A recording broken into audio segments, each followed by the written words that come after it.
सिंध के मुख्तलिफ शहरन में बरसात तबाही मचाए छड़ी है। कराची में गुज़िरियल रात का तेज बरसात जो सिलसिलो जारी रहो, जै सबब शहर के मुख्तलिफ इलाकन में वडो पानी बीजी वो।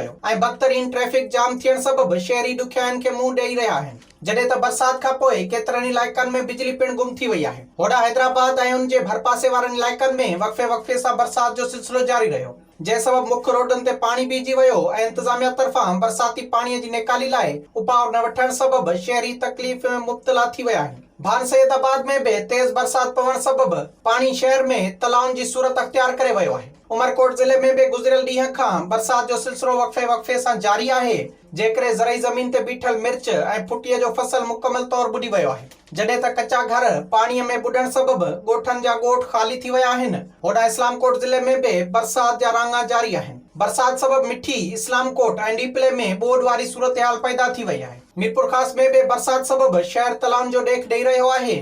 जडे त कमिश्नर मीरपुर खास अब्दुल वहीद शेख शहर जो दौरो करे टाउन इंतजामिया के पानी निकाल करण जो हुक्म दिनो। होड़ा दाबेजी में भी बरसात पवण सबब इलाके जो सजो निजाम दरम बरम थी वो है। जडे त बरसाती पानी निकाल न करण खिलाफ शहरी एक्शन कमेटी के अगवानन पारा एहतजाजी मुजाहिरो कयो वो।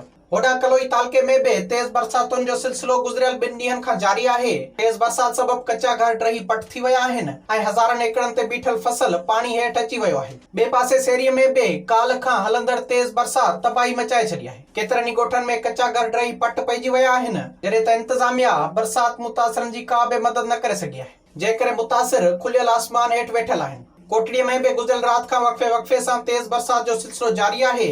बरसात सबब रोडन रस्तन तोड़े घिटियन में गोडे जेडो पानी बीठल है। बिजली बंद हुजण करे शहरी सख्त परेशानी के मुंह ॾेई रहा है। होड़ा चंबड़ में भी तूफानी बरसातन सबब केतराई गोठ पानी हेठ अची वया आहिनि ऐं कच्चा घर किरी पट पइजी वया आहिनि। मुसलसल हलंदड़ बरसात का पोइ मीरानखोरी शाख के गोठ नसीर खान लगारी भरसा 3 हंधन तां 45 फुट घारो पइजी वयो है, जेकरे गोठ बुडण जो खतरो वधी वयो है। होड़ा सजावल जिले के मुख्तलिफ शहरन सजावल, मीरपुर बठोरो, जाती, शाहबंदर समेत बियन शहरन में गुज़िरियल 8 कलाकन खां पवंदड़ मुसलसल बरसात तबाही मचाए छड़ी है। तलार में भी बरसाती पानी गोठ गुलाम मोहम्मद जोड़े जो खे पंहिंजी लपेट में आणे छड़ियो है, जडे त शहर में केतरनि घरन ऐं दुकानन जूं छितूं ड्रही पट पइजी वयूं आहिनि। होड़ा मीरपुर साकरे में भी तेज बरसातुन तबाही मचाए छड़ी है। जाम साकरो आउटफॉल ड्रेन ओवरटॉप थियण करे मुख्तलिफ गोठ पानी हेठ अची वया आहिनि। जडे त पीर मोमदानी में पक्को रस्तो न हुजण करे जनाज़ो पानी में झागे कब्रिस्तान नियो वियो। होड़ा कंबर ऐं भरपासे जे इलाकन में भी तेज हवा से वक्फे वक्फे से बरसात जारी है, जंहिं करे शहर जा हेठाई वारा इलाका